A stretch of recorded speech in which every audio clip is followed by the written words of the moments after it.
We're back with Representative LaShawn Ford. Representative Ford, what do you think about the imminent release of Jason Van Dyke, the cop who shot Laquan McDonald? Well, Mark, I would tell you that we know that murdering someone in such a way, 16 shots, was very, very inhumane.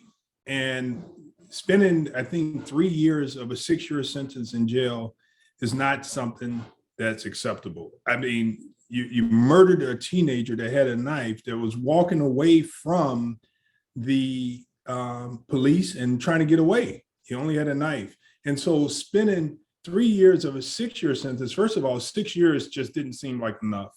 And then you do half of that, that's clearly not enough. But then we ask ourselves about the justice system. If that's what the justice system gave them, do we accept it? I don't think the people in Chicago and all over America see that as justice. But, you know, some people might. And I don't, sorry, go ahead. The white guy will go last. No, we'll get at least a modicum of justice. I'm just asking how do they see that as justice? Mark, you're white. How do they see that as justice? How you guys, Yeah, and I guess first of all, I agree with you. So nothing that I say should tell you otherwise. But I think from just a perspective of, your typical middle-class white guy, here's what you're thinking. You're thinking, well, this is a cop. He had a bad night, was very upset, was triggered. 16 shots demonstrates that the man didn't have his mind right. And he just pulled up and reacted without thinking. He was punished for it. He went away to jail, which is still pretty remarkable for a white cop these days. It's remarkable for any white person that might murder a black person. I wonder what the rates are. Maybe we can pull them out for some future discussion in terms of, if you're a white guy who kills a black guy, how often do you go to jail? And how often do you go to jail if you're a black guy who kills a white guy? I bet there's a discrepancy there. But the point is, we have to start somewhere. And at least to some extent, it is remarkable to see a Chicago policeman in jail, in an orange jail uniform, having to do the walk of shame. Isn't that something? If it wasn't for body cams, though, if it wasn't for the body cams video, he wouldn't be in the orange jumpsuit at all. That's right. That's true. That was an execution that we saw. What the question is, was the judge fair? Was the judge fair in sentencing the killer? And when Obama was president, his justice system set up a federal investigation to investigate that case. Because the question was, should this be a federal case or should this be a state case? And so President Obama's administration opened up an investigation. But when President Trump got into office, he killed the investigation. And so I would say, for justice, that the federal prosecutors should probably investigate this to make sure that justice was served. That probably would be fair for the family and for the city of Chicago. I gotta say, one of the people that I would love to drag kicking and screaming back into this conversation to hold him accountable is Rahm Emanuel. Rahm Emanuel. Because I sort of see the video and Rahm Emanuel on the opposite ends. If it wasn't for the video, nobody would have been punished.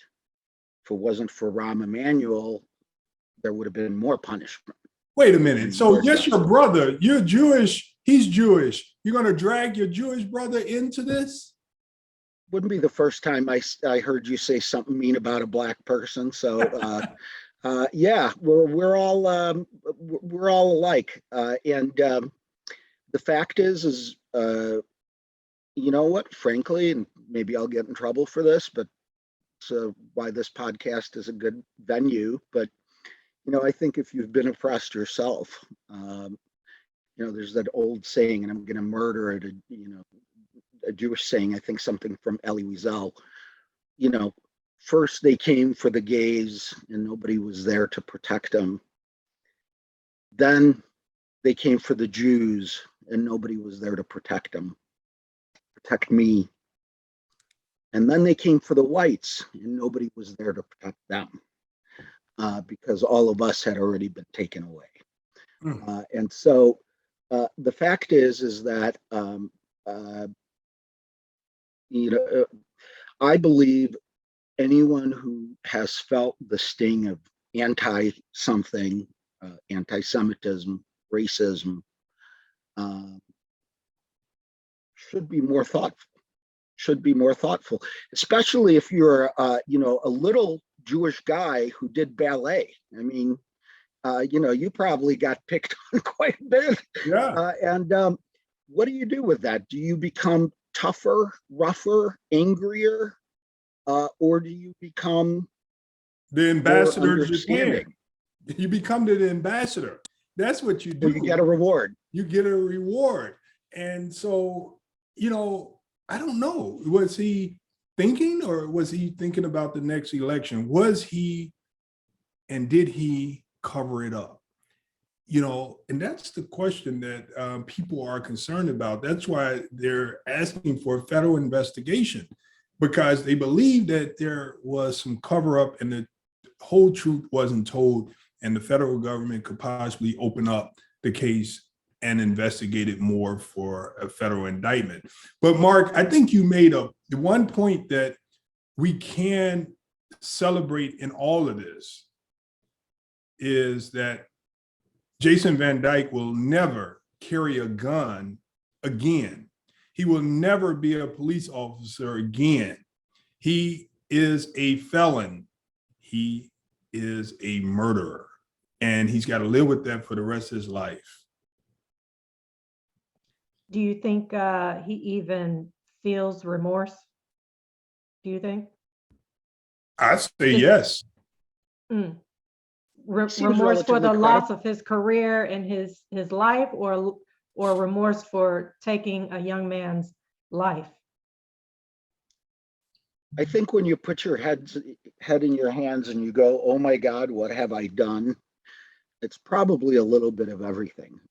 But certainly, let's not confuse sadness at losing everything with remorse for taking somebody's life. And I get your point, and I totally understand it.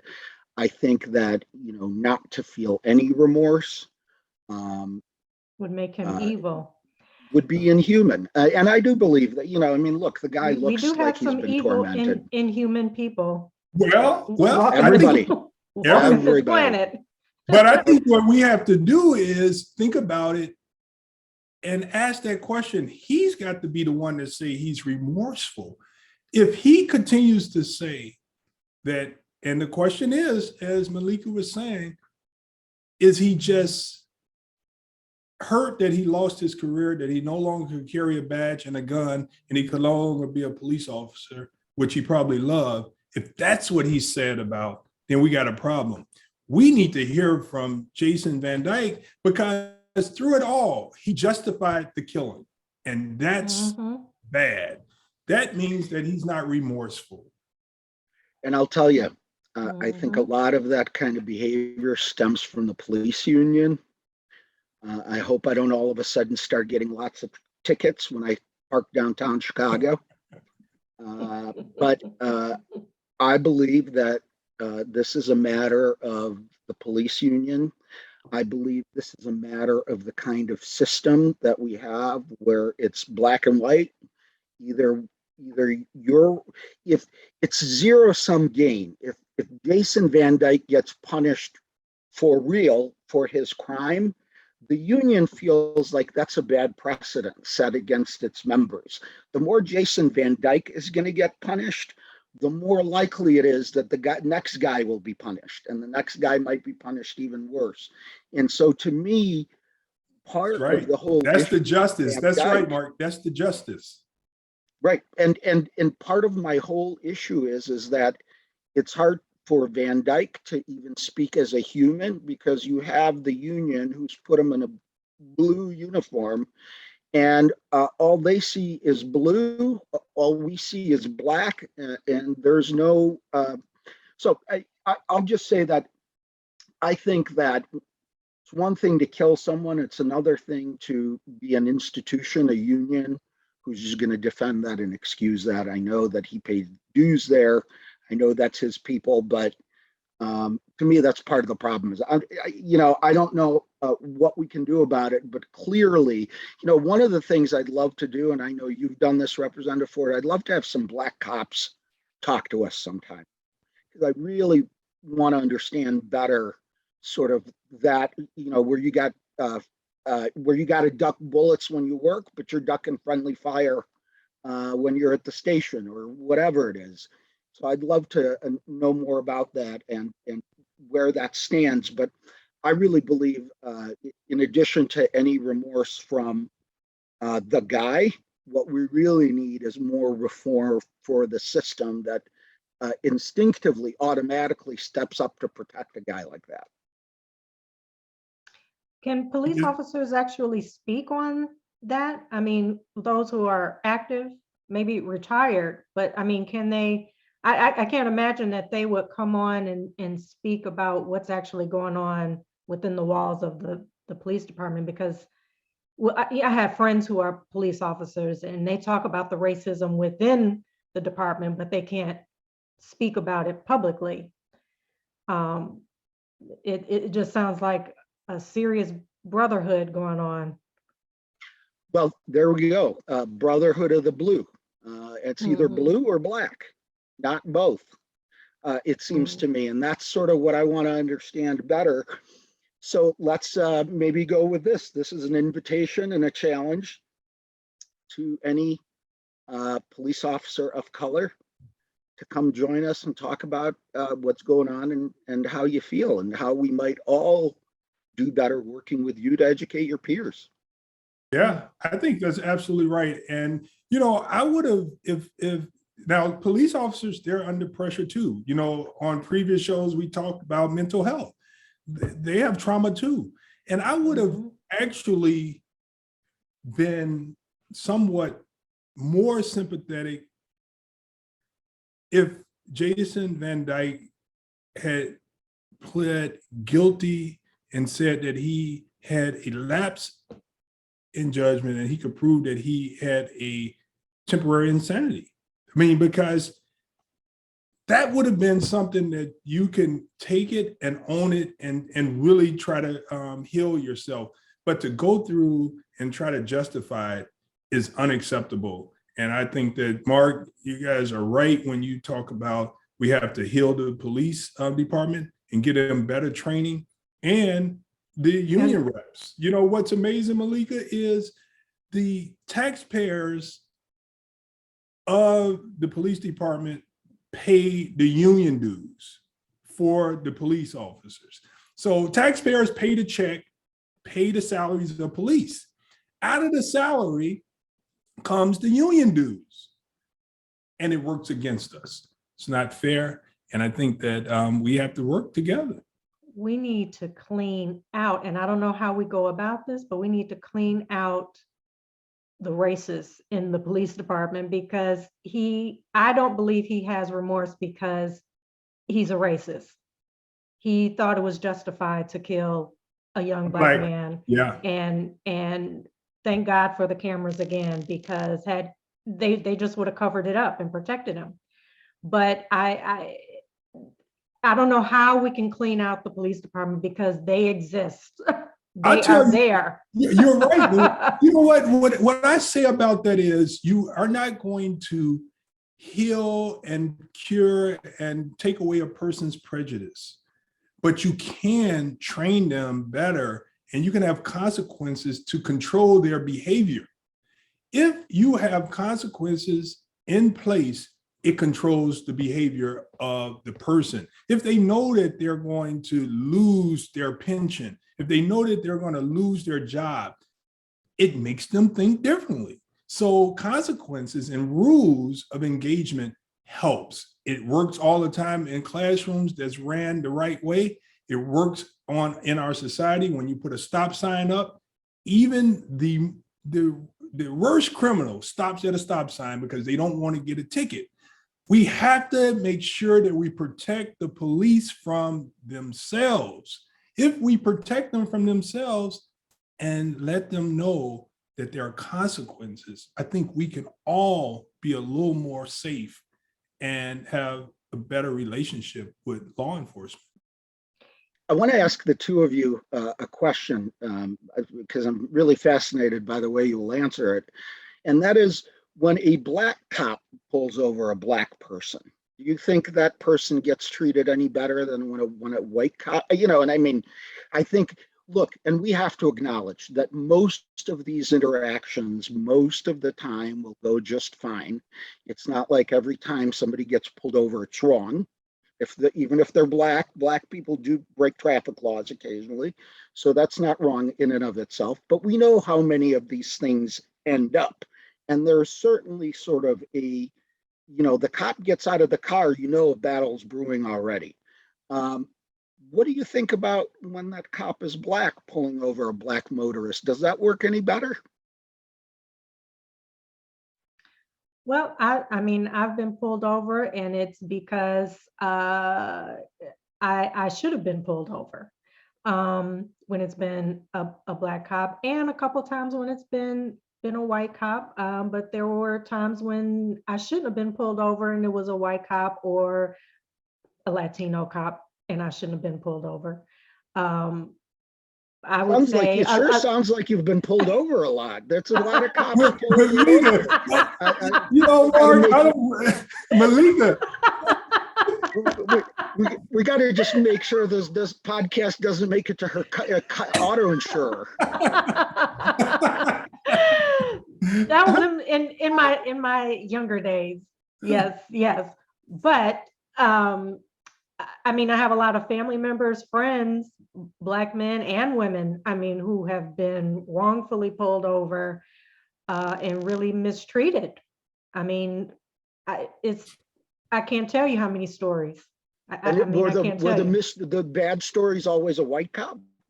Always a white cop. Always a white cop. I haven't heard any bad experiences that I can think off the top of my head where it was a black cop. Oh no, I do have one, but the stories of white cops pulling over, black friends, family members, I mean, I've lost count. Yeah, and they were mistreated. Yeah, and for me, there are just more white cops. So I've been pulled over more by white cops, and we have to do everything that we can to make sure that we have more Black cops and Hispanic cops on the force. But to your question, Mark, I have been mistreated by both. And I would tell you, believe it or not, the worst treatment that I ever got was from a Black cop. The very worst. He told me that he was going to take me in an alley. And believe it or not, I worked at a church and I was a teenager. And what's amazing about this is I was cleaning up the church. I had my garbage can and on the two-wheeler, walking around the Catholic church, cleaning up behind people, and there were drug dealers on the corner. And here I am in high school cleaning up. The detectives come, white detectives, Black detectives, but the Black detective came right to me and told me he was gonna F me up. Well, one of the reasons why he told me that was because in high school, I had just taken street law. And he came up to me and I'm like, I know I didn't do anything wrong. The people are over there that you need to be talking to. So I'm like, what's the problem? And I said, I'm just working. And I'm working. And then he told me to shut up. And Lord behold, me and my smart mouth, I said, I don't have to shut up. I could talk. I just learned that in school. And he told me. When you said that just now, you sounded like Muhammad Ali. It was unbelievable. So he put me in a car and he actually told me that he was going to take me in the alley. I was traumatized by that. And the only way I told the guys out there, go tell my mom, because I worked right across the street. He said, I don't give a who you go tell. I'm effing you up. And so it was scary. And then the only person that was able to save me was the white priest that came out of the rectory. And he told him, this is LaShawn. He works at this church. Why are you bothering him? And so I don't want to just, I'm not just beating up on white cops. We just want to make sure that cops are safe, people are safe, and especially Black men and women that have known to have problems with police long before I was born. And let me say this, there was one white cop that did come to my rescue. I had actually called the police because there was some trespassers Dangerous on the for Black property. people to do that. Dangerous. Yeah. It was dangerous for me that day to call the police. I called the police. I waited outside, brought them in, and it was a white cop and a Latina cop. And I don't know if she was trying to prove something to the white cop. I don't know what she was doing, but they got the trespassers, had them all up against the wall, and she asked for my ID and put me up against the wall. I was like, I called you. And she didn't listen to me. She didn't care, just like threw me up against the wall, ran my name. Was she showing off for the white cop? She was showing off for the white cop, and the white cop said, what are you doing? He made her look bad in front of all of us. Now that's really good, Meleika. So that's Yes. an example of a police officer that did the right thing. He did the right thing. And guess what he did? He helped his colleague. He helped his partner, because she could have gotten in trouble, but he stopped her. That's what we need. We need police that know that there's something going wrong. Help your partner. And he apologized. And the department apologized because, I called him. I was pissed. Well, that's pretty amazing. And I mean, not every story ends up like that. No. Even not most stories, right? But they do. How do we have more of that and less of the other? I think that's a conversation worth having. And so I'd love to have some Black cops on the show sometime. And frankly, Representative, I'd love also to have some teenagers of color on this show. I'd love to understand what that relationship is like better. Yeah, we need to have some white young people on too, so that we could show the difference in treatment. That's good. And so this has been another great show, Mark and Meleika. Yes, thank you very much. We have so much to talk about. So much to talk about on Chicago Hill. Yes, we do. So yes, continue to tune in. We'll talk to you guys next time